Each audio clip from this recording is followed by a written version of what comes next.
'Di ba? 30 days sa September, April, June, and November. The rest 31. Pagkatapos minsan 28, minsan 29.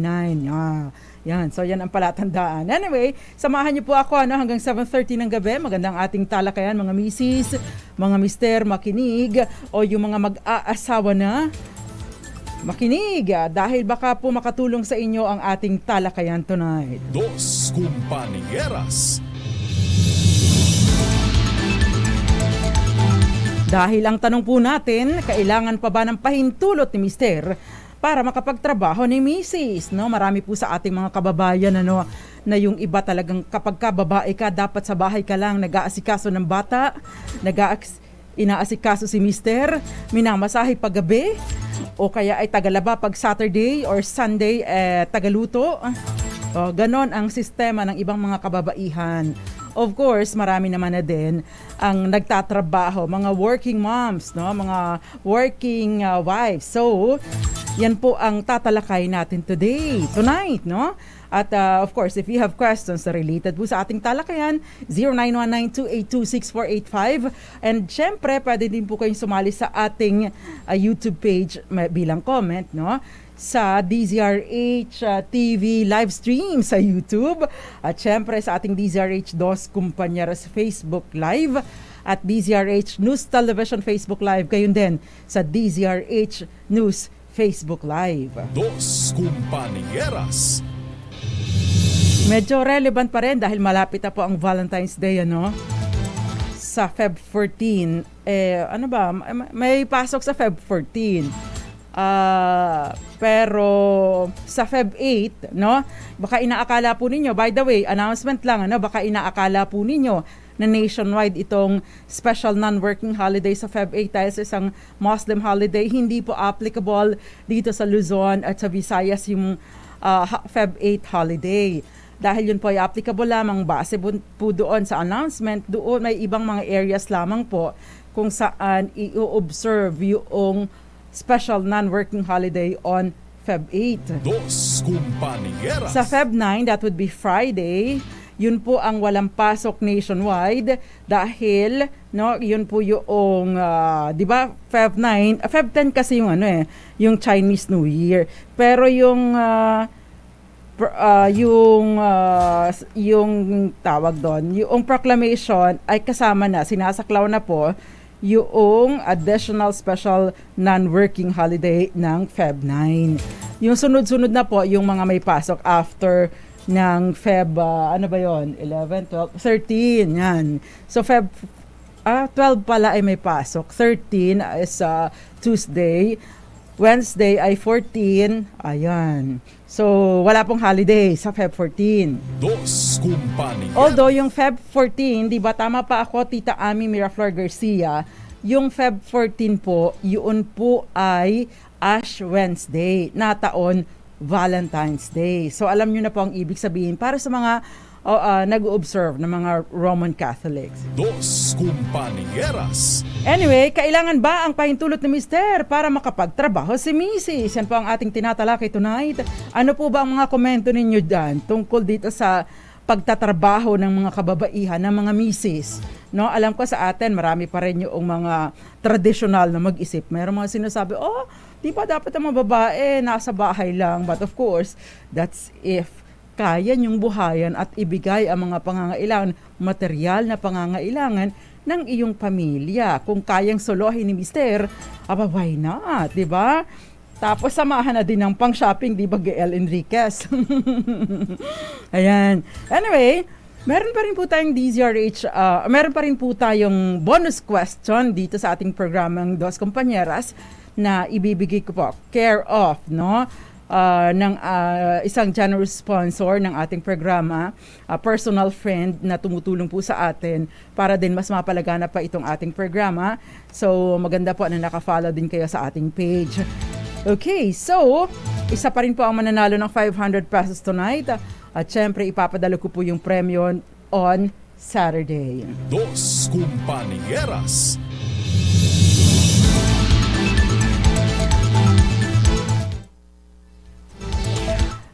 Mayroon po kasi, dati po kasi, parang lalaki lang magdidesisyon, masusunod sa lahat ng bagay, no? Pero, nagkaroon po ng amyenda ang Family Code sa pamamagitan ng RA 10572 na nagsasabi, ang kahit sino sa mag-asawa ay maaring mag-exercise ng anumang lehitimong propesyon, occupation or trabaho o negosyo or activity na hindi na kailangan ng pahintulot ng kanyang asawa. Pero yung asawa, yung asawa nung gusto magtrabaho, magnegosyo o magsagawa ng mga anumang activities ay dapat ay maaaring mag-object o maaaring tumutol kung merong valid, serious at o kaya naman ay moral ground. Ano yung moral ground? Halimbawa, mag-i-engage in prostitution, di ba? Siyempre, at saka yung halimbawa, magninegosyo ng mga illegal, ano nga ba yung mga, magpapasakla dyan sa tabi-tabi, no? Illegal po yun. O kaya yung mga seryosong, halimbawa, ay magtatrabaho doon sa delikadong lugar. So, yun po ay maaaring maging basehan para tutulan ang pagtatrabaho ng asawa. Dos Compañeras. Kung sakasakali po at wala namang valid ground, wala pong magagawa ang asawa, kundi ang suportahan. In fact, kailang sinasabi nga po sa ating family code, obligasyon ng bawat bawat taong may asawa na suportahan at tulungan, i-motivate pa ang kanyang asawa, para i-enrich ang kanyang sarili, at syempre may mga iba pa siyang mga obligasyon. Dos Compañeras. Okay, kung halimbawa po matigas pa rin ang ulo despite the objection at meron namang valid ground o serious ground or moral ground, pwede pong dumulog sa korte ang taong tumututol para sabihin na court, pakitulungan nyo nga po ako at napakatigas po ng ulo ng asawa ko. At syempre, pakikinggan ito ng korte, titingnan kung ang objection ba ay tama o proper o meron bang sapat na basihan. Kung sakasakali po magninegosyo, pagtapos nagkaroon, merong mga pagtutol, pero sumigi pa din ang asawa. Sumigi pa din ang asawa, hala, wala kang pakialam sa akin dahil exercise of my profession, magninegosyo ako para kinakagraduate pa ako ng business administration o ng business course. Meron pa akong MS or MA or PhD. May MBA ako tapos pipigilan mo lang ako magnegosyo. Halimbawa po, nagkaroon ng mga nag-incur ng mga expenses, ng mga pagkakautang dahil nga po hindi naging successful. Paano ba ang mangyayari? Paano ba ang mangyayari dito? Of course, yung mga obligasyon na yun, paari po yung ipatupad doon sa separate property ng matigas ang ulo na nag-incur ng mga obligations. Dos Compañeras. So yan po ang basic na mga prinsipyo sa ilalim po ng batas sa RA 10572 na umaamyenda sa Article 73 at Article 111 ng Family Code. Yon. So, doon po sa batas na yon na nag-aamyenda sa ating Family Code, binabanggit din na ang sino mang taong may asawa ay maaari niyang i-mortgage, encumber, alienate, i-dispatcha ang kanyang mga separate properties na hindi kailangan ng pahintulot ng asawa. Ang tanong lang kung ikaw ang buyer, paano mo manalalaman na ito ay exclusive property ng seller? Dahil, syempre, kapag may asawa, there is always a presumption na ang lahat ng mga ari-aring, it's better to assume it's better to presume na ang lahat ng mga ari-arihang ito ay pag-aari nilang dalawang mag-asawa dahil kapag ka po nagka-problema, halimbawa ay nangyari nga na totoong dalawang may-ari, yung mag-asawa ang nagmamay-ari ng property, maari pong dumulog sa korte yung asawang hindi nagbigay ng consent at ipadeklara na walang visa ang inyong transaksyon. Dos Compañeras. Okay, magandang gabi po muna sa ating mga tagapanood. Pagbibigay pugay kay Miss Maria Teresa Lazaro dyan sa Hong Kong. Magandang gabi po sa inyo, Daddy Roel Resio. Magandang gabi and welcome back. Absent ka kagabi ha. Magandang gabi din sa iyo, Ginoong Eduardo Narvaez, Gael Enriquez. Oo nga, yung iba bukas pa magsiswelde, Gael. No, Buenas noches, Gael Enriquez. Kat, magandang gabi. Okay, si Kat, yes. I'll call the attention of our engineering department doon sa concern mo. Present din daw si Ginoong Apolinario Castillo. Magandang gabi po sa iyo, Mami Belen Rivera dyan sa Santo Tomas, Batangas. Federico Bagisi, Raymond Botalon, mapagpalang gabi din sa iyo. Ninfa Regalado, magandang gabi po sa iyo and more power din. Gayon din si Violeta Montecalvo. At itong si Miss Gail, sabi niya, dapat kayong dalawang nag-work. Sa mahal naman ng mga bilihin ngayon eh. Sabi ni Miss Violeta, true. Sabi niya, watching from Michigan, Josephine Garimbao, Moon Beats. Sabi niya, ayoko pang mag-asawa at naku, magnininang sana ako sa iyo, Moon Beats eh. Magandang gabi din sa iyo, Jerry Angustia. Topex Hamulin and of course, Michi Ordeliano Hamulin, Jem Jerome Lorenzo and wife Jen, si Tita Ami Miraflor Garcia, at si Roxanne Costo, Vivian Minaygo Cabero, dyan sa Marinduque, dyan sa Buwak, Marinduque. Magandang gabi daw sa mga taga-Kawit at Bunganay, dyan sa Buwak, Marinduque. At syempre, Mariludi Guzman, Kuya Alex Madrona, nanunood sa atin, Kenneth Arevalo, Wilson Aldea, dyan sa Zambales, at Ivy David Racelis sa Mexico, Pampanga, Anthony Papelleras, gayon din si maraming iba pa nanonood sa atin. Si Jerome Pacho, magandang gabi sa iyo, classmate. Dos Compañeras. At mga taga Santa Maria, Bulacan, Ma'am Dinia Asuncion Herman, at syempre, ang aking BFF noong college, seatmate ko, Sanser Tenorio Pertes, happy birthday sa'yo. Dos Compañeras. Magandang gabi din, Ma'am Josie Villamor at yung mga iba pa po, Rowena Lopez, magandang gabi sa'yo.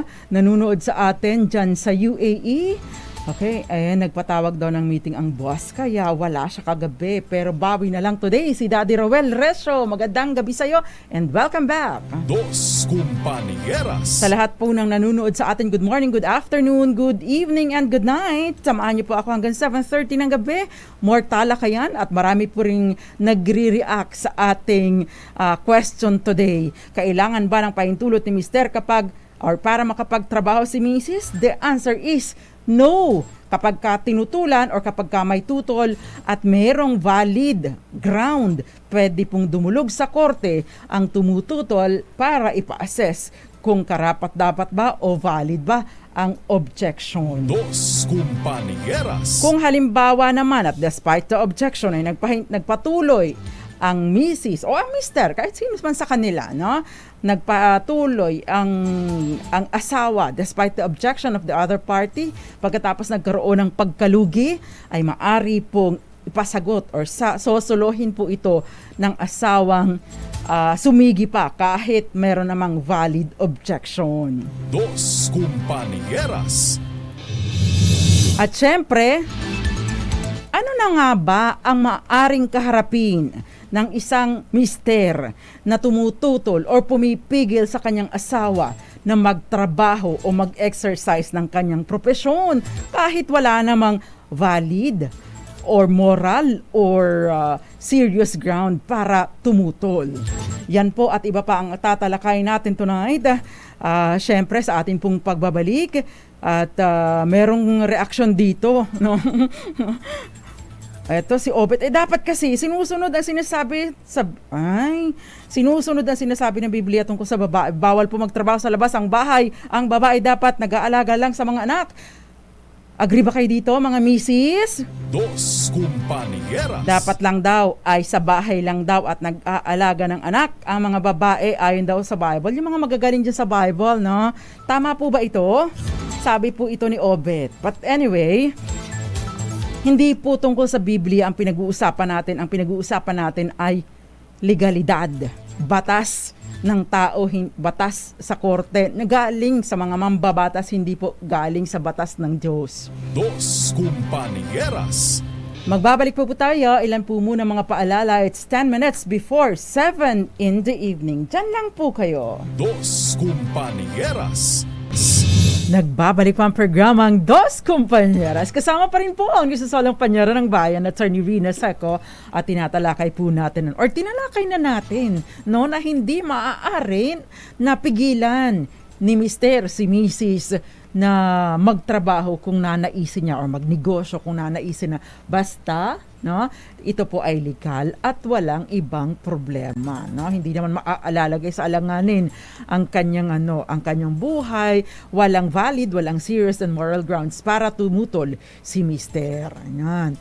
Ngayon, may mga pagkakataon na talagang sabi nga ni Ma'am Violeta Montecalvo Zambrano, may mga mister kasi na ayaw payagan si Mrs. kasi nagsiselos, insecure si mister. Dos Compañeras. Either dahil baka maungusan siya o kaya naman ay mas malaki ang iuwing pera ni Mrs. or kaya naman syempre maganda si Mrs. ma-appeal ay baka alam nyo na, pero wala naman kayong dapat na ipag-alala, no? For as long as walang, ganito na lang yun eh. Kapag ang misis mo, ang asawa mo, wala man lang humahangang iba, malamang nagkamali ka. 'Di ba? Kasi you should be proud kung ang iyong asawa, misis man niya o mister, attractive pa din kahit may asawa na. Ang diferensya lang kapag dumating sa punto na ini-entertain na ni misis o ni mister ang humahanga sa kanya. Pero tandaan nyo, kung wala man lang nagkagusto or nagkakagusto, humahanga sa asawa nyo, malamang nagkamali ka ng pagpili. Dos Compañeras.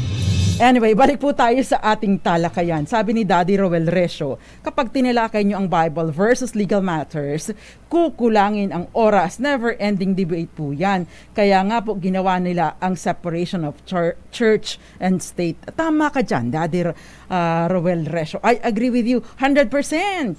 Ayan. So, dakuan po natin yung next question natin. Ano ang mangyayari or ano ang maaaring mangyari kung halimbawa legitimate exercise of profession, walang valid, walang serious, walang moral grounds para humadlang si mister, no, sa naisin ni Mrs. na magtrabaho o magnegosyo. Ayan.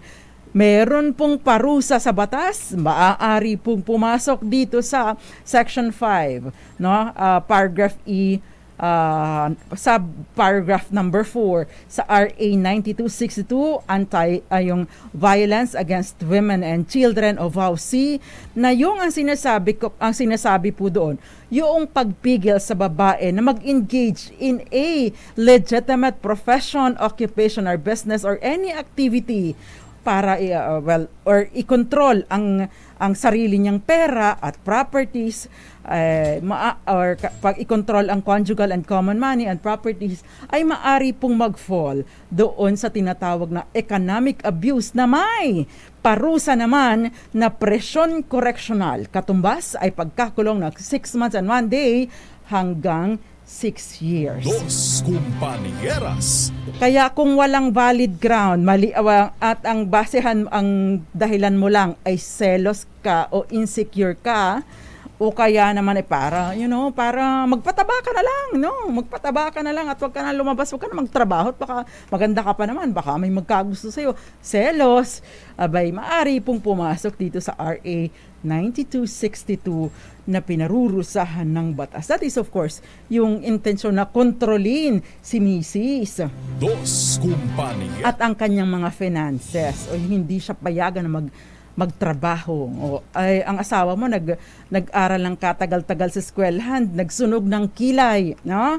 Ang tawag lang yung mga drama ng mga yung mga drama na dugo, pawis at yung puhunan. Pagkatapos patitenggahin, gagawin mo lang labandera sa bahay. Not that mali ang paglalaba or hindi tama or hindi maganda, pero mas may marami pa siyang kayang gawin maliban sa paglalaba at paghuhugas ng plato at pagpaplantsa ng damit mo. Dos Compañeras. Sabi ni Annalie Pangan Mijares, ay tapos kapag kasweldo, bati na kayo. Ibang usapin. Okay. Eto naman, may question dito. Unang question. Ito, ito muna babasahin ko. Sabi niya, na-miss ko po kayo. On and off po kasi ang net namin, sabi ni Feli Val. Magandang gabi po sa inyo. Of course, Bebot Gomez, magandang gabi. Christina Juan, dyan sa Antipolo City. Malamig pa ba dyan, Christina? Sabi ni Daddy Roel, nagpakasal kayo sa maganda o gwapo, tapos seloso kayo. Bakit nyo sinusunod payo ni Andrew E? Ba't di nyo sinunod ang payo ni Andrew E na humanap na lang kayo ng pangit? Ay, nako. Anyway, okay, question po ang question po ni Rudelin, Attorney, ask ko lang po kasi hiwalay na po kami ng asawa ko. Nag-request ako ng Sinomar. May nakalagay po, remarks, annotation sa ibaba with declaration of absolute nullity of marriage. Sa ibaba ng name namin ng ex ko. Meaning po ba single na kami pareho? Sana po mapansin itong question ko. Dos Compañeras.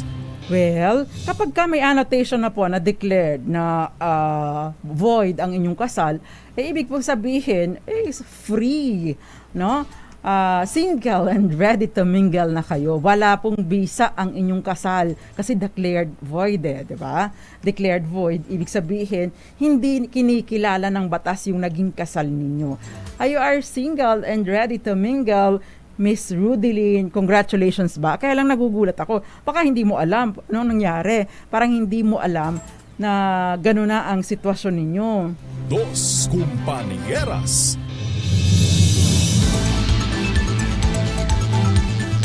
Okay, magandang gabi din sa iyo, Romel Kayabyab, Masantos Yalabi, mga mabeauty at pogi. Of course, hi, Jinky Porley Andrade. Sabi niya, paano po kung maluho si Mrs.? Dapat support ni Mr. Paano kung hindi, di gerahan yon. Yung iba nagpapalipad ng pinggan, sabi ni Ma'am Violeta Zambrano. Of course, importante po nagkakasundo kayo at pinag-uusapan po ninyo yung mga gusto ni Mr., gusto ni Mrs., no? Wala namang hindi nakukuha sa mabuting usapan at kaunting lambingan. Dos Compañeras. Okay. Sabi ni Anthony Papallares, dapat daw ay fair tayo. Alam ko babae ka, pero please, ano pong unfair ang sinabi ko doon, no? Ang pinag-uusapan po natin ay batas, no? Ginoong Papallares. Ngayon, kung natinatamaan po kayo, pasensya. Kung natamaan kayo, bukol. Baka po nauukol sa inyo kung kaya kayo natamaan. Ang question, halimbawa po, na first time nag-abroad ang asawa ko. 2 weeks pa lang po siya pero hindi na daw po niya kaya kasi lungkot na daw po siya na malayo sa aming pamilya. If uuwi po ba siya, ano po ang mangyayari sa kanya? Dos Compañeras. Yun po ay matatawag na breach of contract. Yun po ay maaari kayong managot for damages. But of course, maliban pa doon, syempre yung mga ginastos para sa kanyang pag-alis ay maaari pong ikarga sa kanya. Yun. So, yun po ang maaari niyong kaharapin. Dos Compañeras. Okay, may question dito si Cheat. Sabi niya, pwede po bang magamit ng anak ko ang apelido ng bago kong partner? Patay na po ang totoo niyang ama. Maaari lang po niyang magamit ang apelido ng kinakasama niyo ngayon kung aampunin siya ng inyong kinakasama. Yan. Siyempre, yung mga consequences ng pag-aampon ay advantages ng pag-aampon ay ma-enjoy po niya, including paggamit sa apelido, yung exercise ng parental authority, at syempre, iba pa pong usapin yung karapatan niya sa sustento at pagmamana. Dos Compañeras. Okay, may question dito si E. Alameda. Itatanong ko lang po kung tungkol sa kaso ng mister ko. If pending po ang kaso sa NLRC at mag-work siya sa iba, may makukuha pa po ba siyang back wages? Labor po case po ito. But yes, meron pa po siyang makukuha. Meron na po tayong jurisprudence niya na nagsasabi na kahit pa nagtrabaho siya pending yung kaso sa yung pinaglalaban ng kaso, labor case, maaari pa rin po siyang makarecover ng back wages from that time, no? From the time na siya ay natanggal sa trabaho up to the time na siya ay maging final and executory yung desisyon sa labor case niya. Dos Compañeras. Alangan namang hindi siya ka magtrabaho or hindi magtrabaho yung asawa mo, anong ipambubuhay, tipo ba? Fair po yung batas sa mga ganitong usapin. Anyway, meron pong question dito. Okay. Okay, may reaction pala. Dapat po talaga sa mga lalaki, alam nila itong batas na ito dahil dapat hindi pagbawalan ang mga babae na magtrabaho kasi may mga pangangailangan din ang mga babae na hindi para sa sarili na hindi naman napuprovide ng asawa. Okay. Yun yung magandang reaction. Okay. Dos Compañeras. Okay, si Bel De Vera. Pasensya na po pero about sustento po ang question ko. Mangyari pong iniwan na lang kami ng mga bata. May kinakasama pong iba. Solo ko na pong tinataguyod ang dalawa naming anak. Siya ay nagpapasarap lang.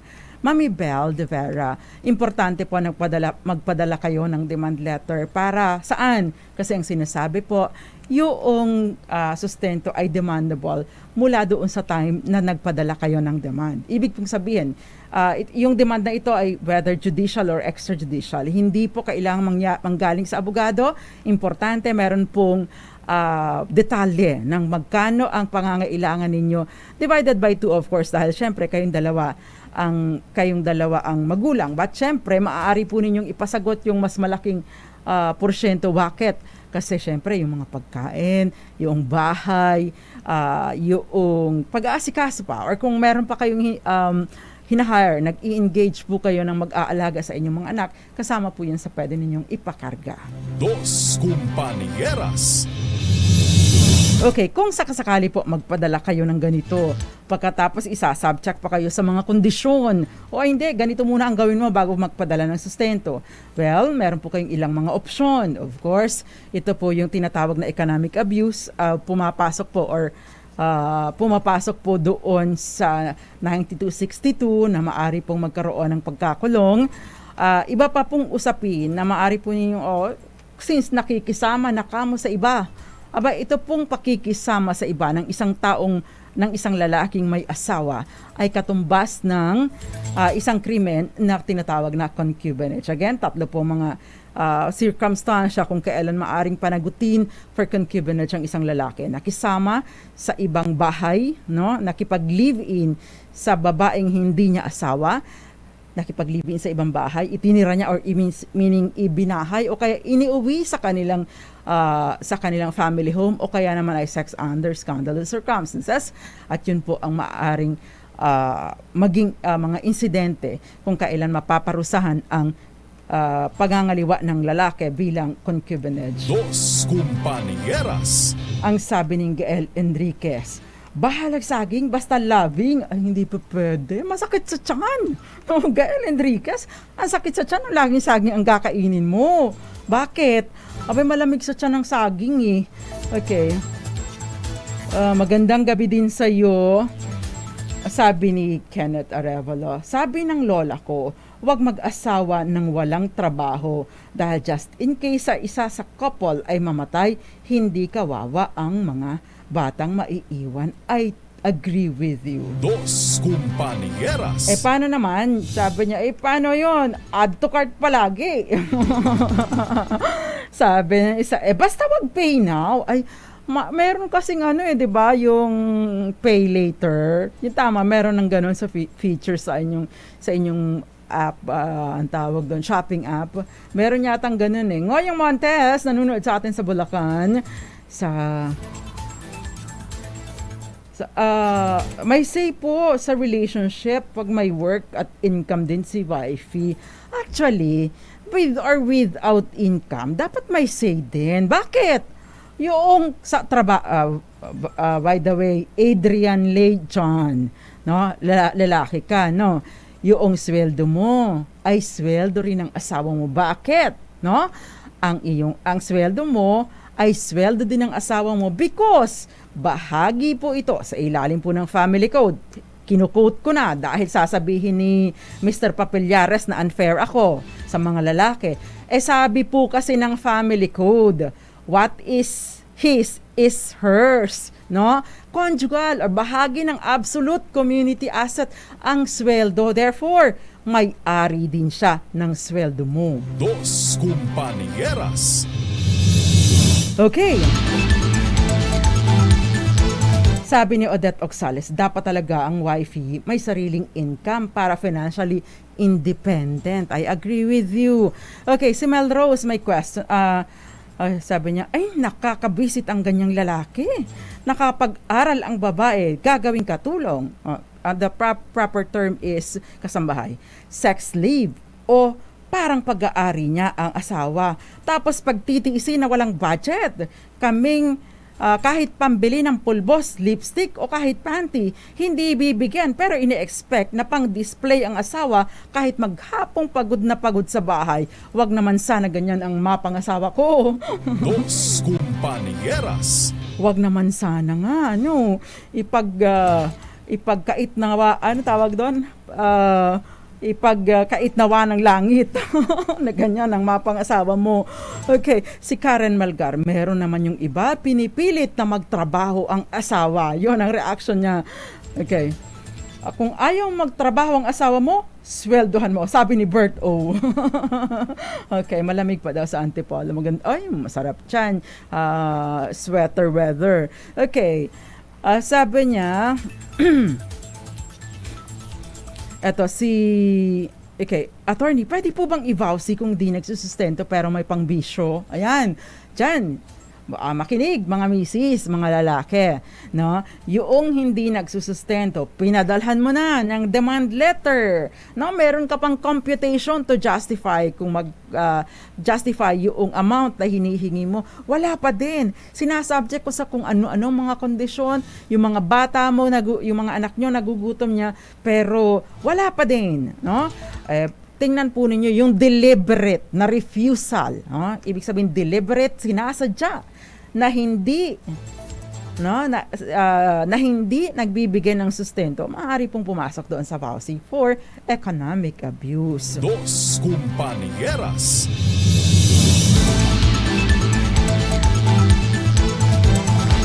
Okay. Meron dito si Jera, sabi niya, attorney, yung ex ko, pinagbawalan ako magtrabaho, kesyo daw baka makahanap ako ng ibang lalaki. Tapos kahit panty, hindi ako mabilhan. Diyos ko, kahit iced tea sa paminsang-minsang merienda, isusumbat pa na maluho daw ako. Ang lakas naman niyang uminom. Natututuloy akong mangupit paglasing siya. Pero hindi ako nakatagal. Heto ngayon, mas maayos na po nung naghiwalay kami. Kalbaryo ang buhay sa kanya. At least, ang anak ko ngayon, napapaaral ko, may baon araw-araw, hindi umiiyak sa gutom. Dos Compañeras. Congratulations sa'yo, Jera. Okay, next. Pwede po bang tanggalin bilang benepisyaryo sa SSS ang asawa ko? Puro pambababae, sugal, alak, sigarilyo lang. Minsan, nambubuhat pa po ng kamay. Wow naman, pinakyaw. Pakyaw ang bisyo, eto, pakyaw na pakyaw, Hindi Manny Pacquiao, pinakyaw, sinulo ang lahat ng bisyo, pambabae, sugal, alak, sigarilyo, tapos nagbubuhat pa ng kamay. Pwede mong, ano ba yung gusto mong mangyari sa buhay mo? Kaya mo bang tagalan yung ganyan? Yun yung tanong dun Kaya mo bang tagalan ang ganyang klase ng asawa? No? Pangalawa, may option ka, no? Either mag-file ka ng legal separation dahil ang base sa mga nakikita ko, legal separation ay maaaring basehan itong mga binanggit mo, no? Or kung meron pang mas lalalim na dahilan, annulment, isa sa mga option mo. Ngayon, kasi ang sinasabi po ng ating batas, yung SSS law, hindi mo maaaring tanggalin bilang benepisyaryo ang asawa mo, no, nang hindi pa kayo legally separated o kaya naman ay annulled. Yon ang sinasabi ng batas. Dos Compañeras. In fact, no, kahit kung ikaw ay asawa, kung ikaw ay taong may asawa, ang napangasawa mo ay salbahe, binubugbog ka na't lahat.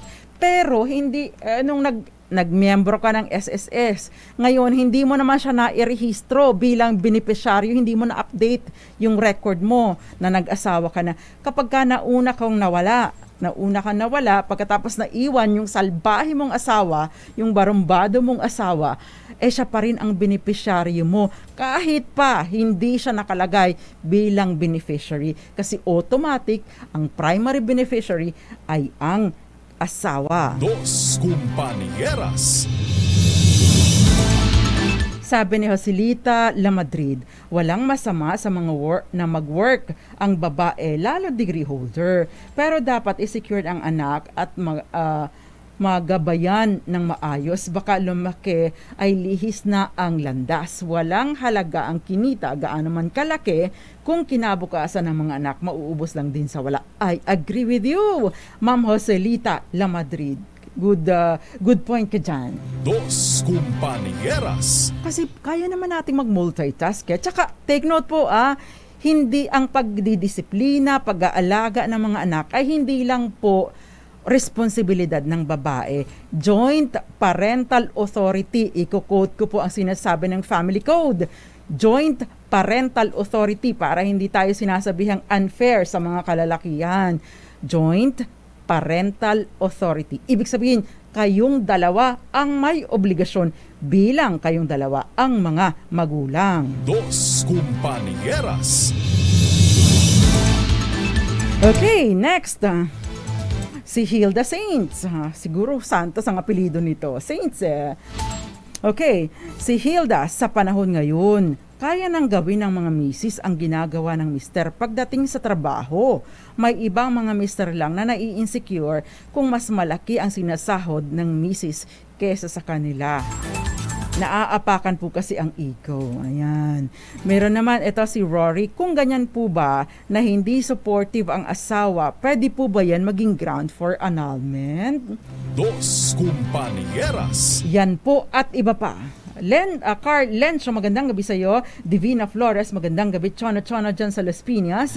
Restituto Garcia, dyan sa Milano, Italy. Sabi niya, good afternoon po. Asawa ko po, pag araw ng sweldo, laging bagong ligo. Kabango. Si Alexi Angela Mojica, mas okay kung parehas may work. Para share sa lahat, share sa gastos, share din sa mga luho. I agree with you. Dos Compañeras. Daddy Roel Resyo, si Mami Lynn ba? Kumusta ba? Ayan. Magandang gabi po, Mami Lynn. Ang mami ng aming staff dito, isa sa mga writers namin, si Jackie Resyo. Of course, sabi niya, kaya wag na lang mag-asawa. May freedom pa, sabi ni Adrian Lay John. Dos Compañeras. Okay, merong mga nagre-react doon sa good job si Mrs. Ay, oo, yung napapaaral na niya mga anak niya at hindi nagugutom. Oh, good job talaga. Anyway, magbabalik pa po ang programang Dos Compañeras. Meron pa rin po tayong bonus question kung saan isa ang mananalo ng 500 pesos. Ang tanong, anong batas ang maaaring malabag kung pagbabawalan ni Mr. si Mrs. na magtrabaho, gayong wala naman siyang valid na dahilan? Ipadala lang po sa akin bilang private message sa Attorney Rina second page, but of course, kailangan nakafollow po kayo, lalo na dito sa Dos Compañeras. At magbabalik pa po ang programang Dos Compañeras. Ilan po muna mga paalala. It's 7:18 in the evening. Dos Compañeras. Ang programang Dos Compañeras. Maraming nag-iinit sa ating talakayan tonight. Eto, maganda yung punto ni Mike Abbas. No? Sa amin po ni Mrs., tinuruan po namin ang mga anak namin na kumilos sa bahay. Lahat may responsibility, kaya tuloy kami sa work ni Mrs. Sila din kasi ang mahihirapan kung wala silang alam sa buhay. Bawal tamad, walang kakainin. Congratulations and good job sa'yo, Sir Mike Abbas. Dos Compañeras. Gano'n naman talaga, di ba? Importante din na tinuturuan natin ang ating mga anak na kumilos para hindi po sila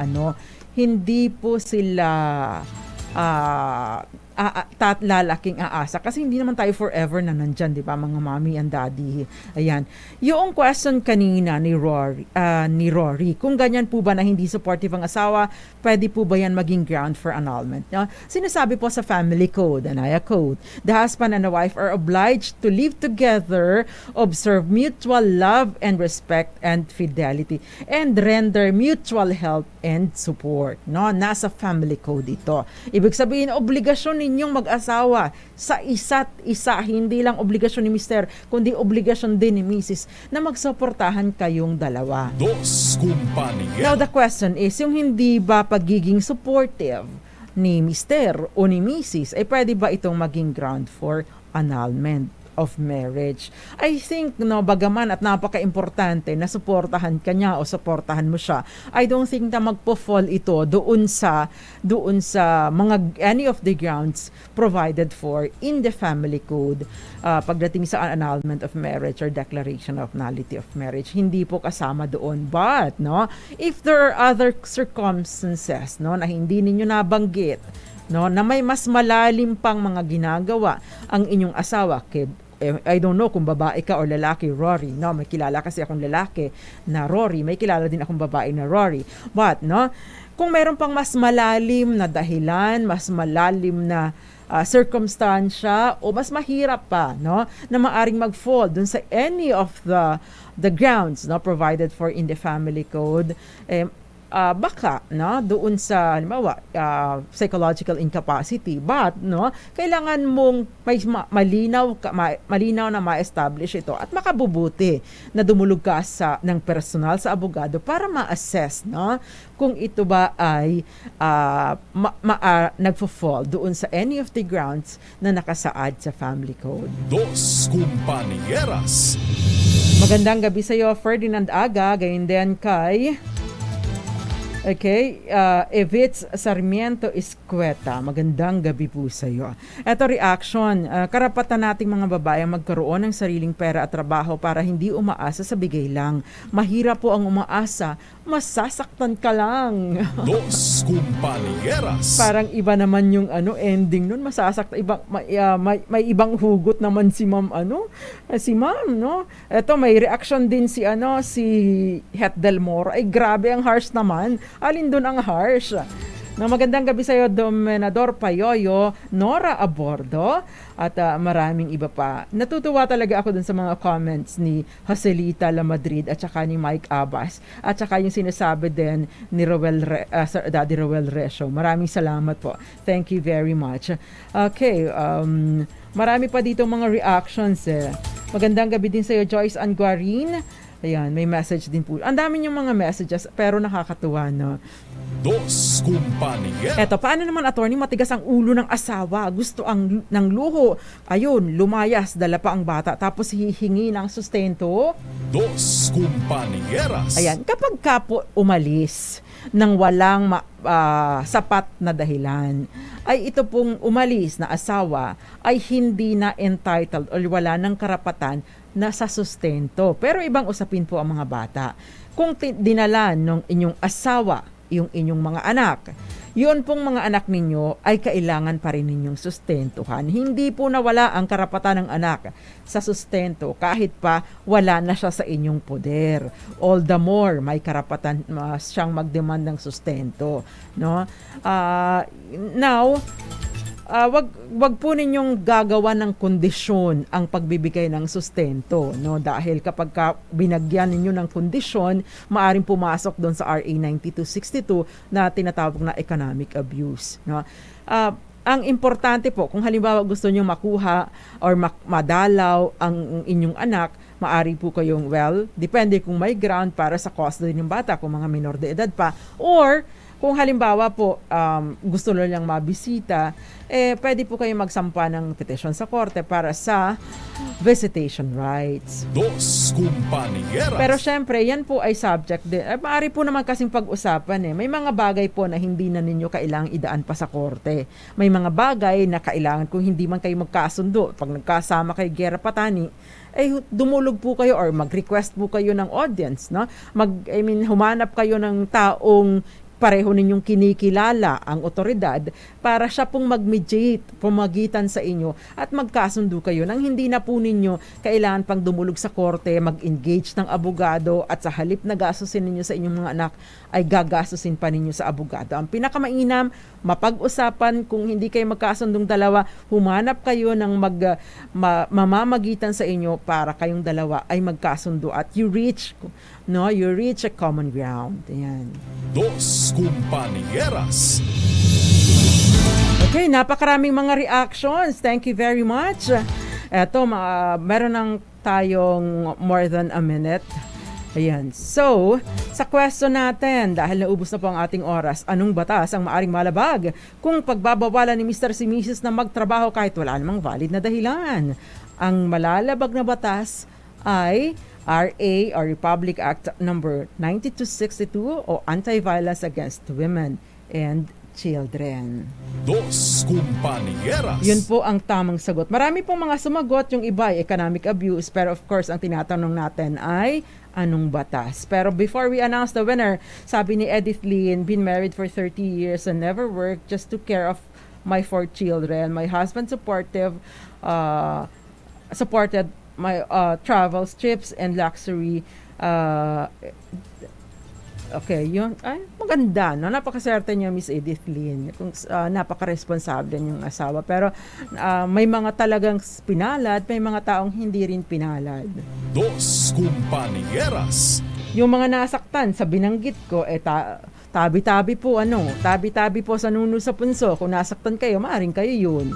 Or hindi ko po sinasadya, wala naman tayong tinutukoy ng mga tao dito dahil batay lang po sa ating talakayan at ang talakayan natin ay batay po sa mga messages ninyo at batay din sa mga nakasaad sa batas na aking binanggit. Anyway, winner po natin tonight, congratulations, ang sagot niya ay, asan na ba yun?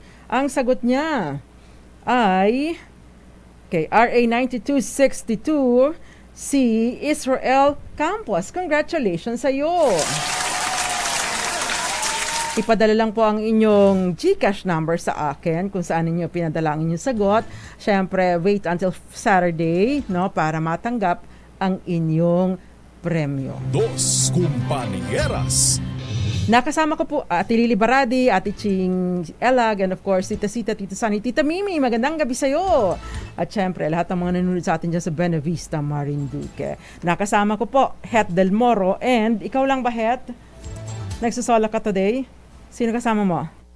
Si Melvin Donato. Bukas po, magsama-sama po ulit tayo dito pa rin sa DZRH Dos Compañeras. Tuloy-tuloy sa pagbabalita, tuloy-tuloy sa serbisyo. Sama-sama tayo, Pilipino. Dos Compañeras.